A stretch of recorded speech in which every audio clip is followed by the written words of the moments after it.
Hi everyone, this is Siren Wang, and for the Project Zero, what I've done is the 2D animation rigging. I've mainly learned the 2D rigging, the inverse kinematic and animation settlement, and the sprite swap. I've also done some self-research on animation with more complicated weight control, use renderer to swap sprites, and the implementation of game functions. What we need in this project is a package named the 2D animation package. It's in the package manager. Alright, so what inspired me is that in some games there are some creatures that are very big and it may occupy a lot of storage. So we can just separate them in parts and assign them into poses. That will save a lot of storage, and there will be more possibilities of the poses we can set to the character. Yeah, in the game, we want to set them separately to save storage, not like setting all of the poses together, especially for the repetitive parts. So now I'm gonna show what I've done for this first. So I've used a PSP file. This creature consists of different parts. They are saved in different layers in the Photoshop and saved as a PSP file. It keeps the layers. And in the scanning editor, well, I set this funny pose because it's good for our rigging. In the bones, we can create bones, the riggings like that is similar to the 3D. And in the geometry, we can set each section and generate the weights automatically. And in the weight part, we can adjust their weights to see which bone influences that part. And after clicking apply, it should work. It should be able to move. And just like that, it can move. And there are inverse kinematic like that that are very similar to the 2D ones, the 3D ones. Alright, so let's get started. So in this character, we set our animation and we can move it, and we can do like that and also do like that. So that's for this character. When it's good to use is that when there are huge game objects, and when the game is more physical based, it's recommended. And when it's action based, not turn based, and when there are easy poses and settlements, it depends on the creature design or the pose design.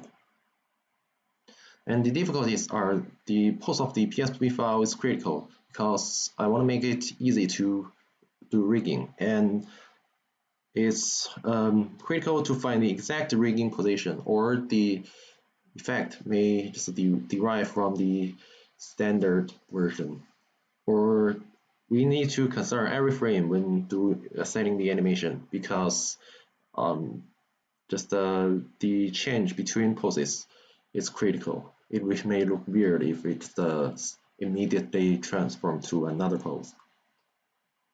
So what I've done next is to do some animation with complicated weight. So like that, what I've done, there are rigs in complicated settings. There are many rigs deciding one mesh, one geometry. It should be called sprite. So as we click play, or we can just, as we can see, there are complicated changes. There are more effects.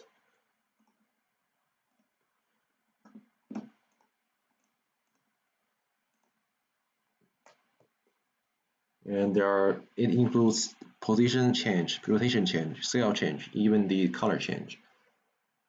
Yeah, in the game it should look like that. So The third one I've done is the sprite swap and animation settlement.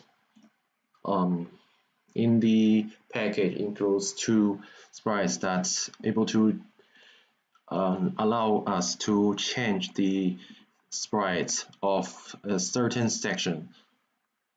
In the parent object, there should be implemented a sprite library.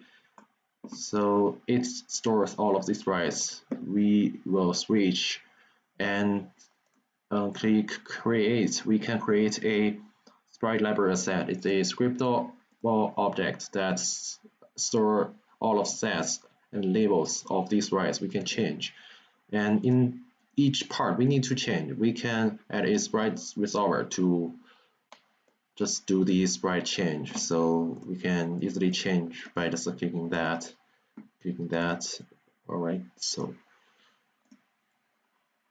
and for this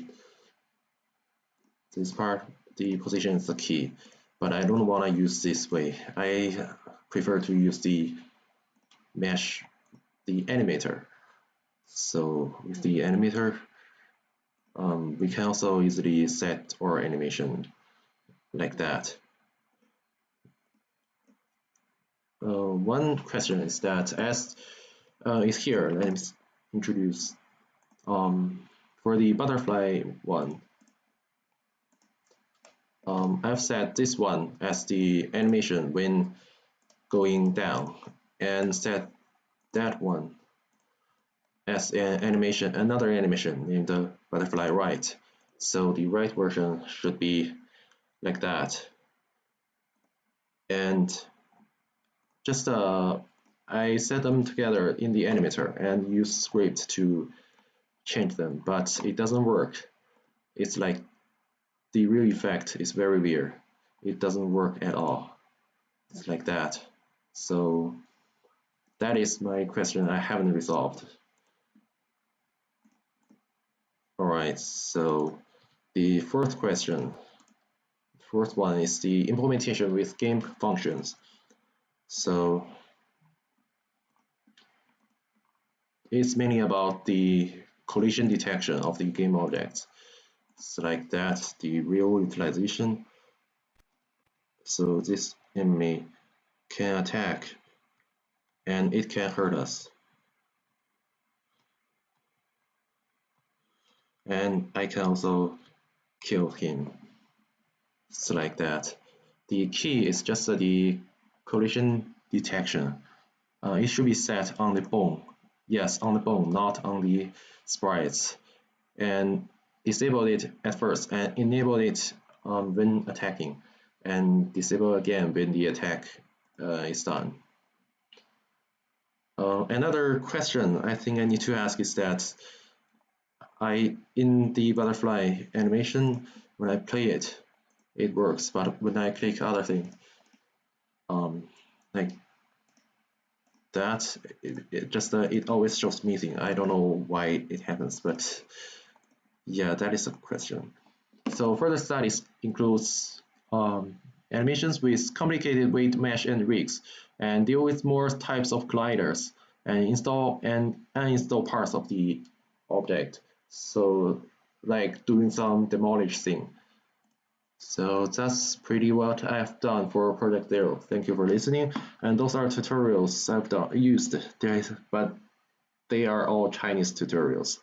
The recommendations here are some good videos for 2D swap animation rigging.